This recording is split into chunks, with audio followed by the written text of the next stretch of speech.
YS Jagan కు పెరుగుతున్న ప్రజాభిమానాన్ని చూసైనా కుట్రలు చేస్తున్న వారు బుద్ది తెచ్చుకోవాలంటున్నారు సాక్షి పాఠకులు.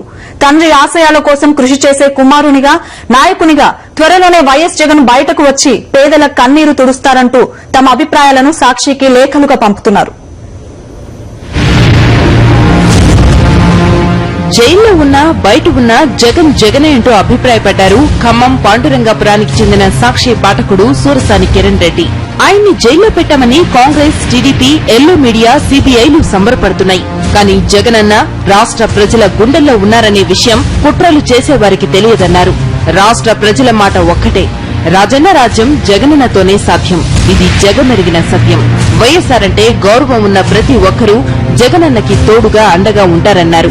మరోవైపు రాష్ట్రానికి సేవ చేయాల్సిన నాయకుడు ముందుంది మంచి కాలమంటూ ఢిల్లీ పెద్దలకు సేవ చేస్తున్నాడు. కానీ ఈ పాలక పక్షానికి తెలియదు ముందుంది పోయే కాలమని. ప్రజా సమస్యలపై పోరాడాల్సిన ప్రతిపక్ష నేత చంద్రబాబు అధికార పార్టీతో కుమ్మక్కై చీకటి రాజకీయాలు చేస్తున్నారు. ఇలాంటి వారు ఎన్ని అపవాదులు, అపనిందలు మోపినా జగనన్న కడిగిన ముత్యంలా బయటకు వచ్చి 2014లో సీఎం అవుతారు. వైఎస్ జగన్ కు జరిగిన అన్యాయాన్ని చూస్తుంటే అసలు ప్రస్తుతం ఉన్నది నేనెరిగిన గాంధీ, నెహ్రూ, ఇందిరమ్మ కాంగ్రెసేనా అనే అనుమానం వస్తోందని హైదరాబాద్ కు చెందిన రిటైర్డ్ ఉద్యోగి ఏకాంబరం తన బాధను సాక్షి దినపత్రికకు రాసిన లేఖలో వివరించారు. మాట మీద నిలబడి తండ్రి కోసం ప్రాణాలు తెలియని వారి కుటుంబాలను పరామర్శించాలి అని అంటే అదొక తప్పన్నట్టు కేసులు బనాయించి జైల్లో పెట్టి జగన్ ని మానసికంగా చిత్రవధ చేయటమేమిటో ఈ సమాజంలో అర్థం కాని ప్రశ్నగా నిలిచిందన్నారు. జగన్ ఒక వ్యక్తి కాదు, వ్యవస్థ. జగన్ ప్రజల మనిషి, ఆయనే ప్రజలు, ప్రజలే ఆయన. ప్రజల మనిషి, ప్రజలందరి మనిషి అంటే గిట్టని ఈ స్వార్థపర రాజకీయ చిత్రులు రకరకాలుగా మాట్లాడుతున్నారు.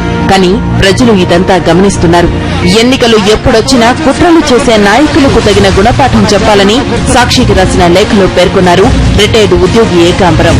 సరైన సమయంలో వైఎస్ జగన్ మన మధ్యకొస్తారు. అతను ప్రజల చేత, ప్రజల వల్ల, ప్రజల కోసం ఎన్నుకోబడిన నాయకుడిగా ఈ రాష్ట్రాన్ని అన్ని విధాలుగా అభివృద్ది పథంలో నడిపిస్తారు.